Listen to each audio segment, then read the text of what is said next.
Бел оорусу өтө көбөйгөн учуру. Белден көбү жабыркайт. Жашы дагы караса дагы бүгүн белим деп калган учурда белдин алдын алышыбыз керек.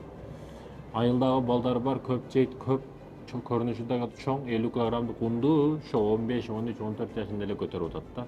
Бирок 17-18 жаштагы шаардык бала 20 килограммдык жүктү дагы көтөрө албайт, мусор төккөн кездерге.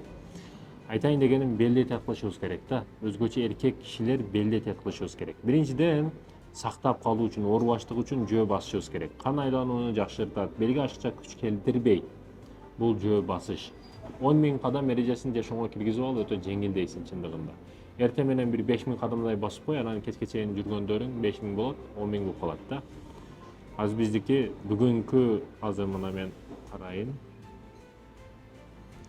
Атайын приложениялар бар, ошолор эсептейт. Бүгүн 16 933 кадам болуптур.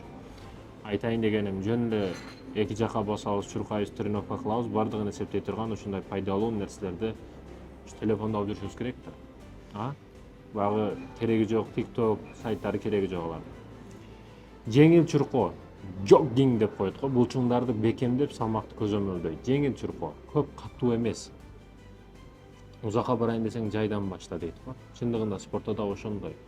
Сен бир күн тез чуркап коюшуң мүмкүн, бирок 1000 күн чуркашың, күндө аздан чуркашың керек, жай чуркашың керек да. Ошон үчүн жеңил чуркоо белге өтө көп пайдалары бар. Сууда сүзүү денени көтөрүп турат, белдеги басымды азайтат. Сууда сүзүү, сууда бош туруу, өзгөчө сууда жатып алып асманды кароо, өзгөчө ойлонуу, бул суунун негизи эле өтө көп пайдалары бар. Чаңкатат, суу иче бересиң, сууга түшө бересиң. Спорттун сууда сүзүш туру өтө жакшы спорттордон бири. Ошондуктан сууда сүзгөндү билишибиз керек. Ар бир эркек сууда сүзгөндү билиш керек. Велосипед тебүү дагы бул белге өтө көп пайдалуу. Бут өзгөчө иштейт, бут булчуңдары өзгөчө иштейт, буттан өйдө бел булчуңдарын коопсуз күчөтөт, Ошондуктан да велосипед тепкенге аракет кылышыбыз керек. Стресстен арылтат, ачча ойлордон арылтат. 20 мүнөт велосипед тепип келсең, кадимгидей жеңилдеп каласың. Ошондуктан да күндө бара турган жериңизге же пешком барыңыз, же велосипедте барыңыз. Өзгөчө Япония, Кореяда калыптанган нерсе, көп калыптанган нерсе, булар велосипедти көп минишет. Йога ийкемдүүлүктү арттырат, булчуңдарды тең салмактайт. Ошондуктан да тепкич менен көтөрүлүү. Бүгүн 10-чы этажда жашайсыз, 5-чи этажда жашайсыз, ошого жөн эле көтөрүлүп барсаңыз, жамбаш менен белдеги күчтү өтө күчөйтөт да бул. Өйдөгө карай көтөрүлүш, Фитнес, чыдамкайлыкты күчөтөт. Теннис болсун, кардиону жакшыртат, координацияны жакшыртат. Туризм урматтуу мекендеши. Жөө сегилдөө, тоого ар кандай булчуң топторду иштейт.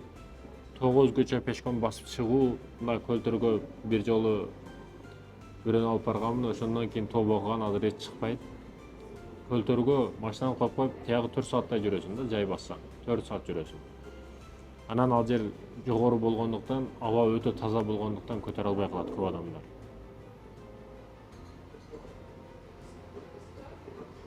Денедеги салмак менен жеңил машыгуу. Эң күчтүү спорт эмне билесиздерби мекендештерим? Эң күчтүү спорт бул адам өзүнүн телосын жеңиши да. Отжимание кылыш бул өзүңдүн телоң менен өзүң машыгып атасың да. Приседание кылыш өзүңдүн телоң менен өзүң. Турун кереги жок, бурустун кереги жок, фитнес залды кереги жок. Өзүң чарчаткан спорттор, булар эң кыйын спорттор. Анан тердеп туруп, белиңди ачып алба, суу көтөр. Санчык туруп калат дейт го, баягы койдун майын сүрө берет эле айылда апаларыбыз. Санчык туруп калып, суук туруп калыптыр деп. Ошондуктан да дайыма жылуу менен баштаңыз. Ооруну алып келе турган кыймыл аракеттерден этият бол. Дарыгер менен жакын бол. Сөз түрдө проблема келип бир жериң ооруганда эле барба, башка учурда да мамиле кылып жүрө бер.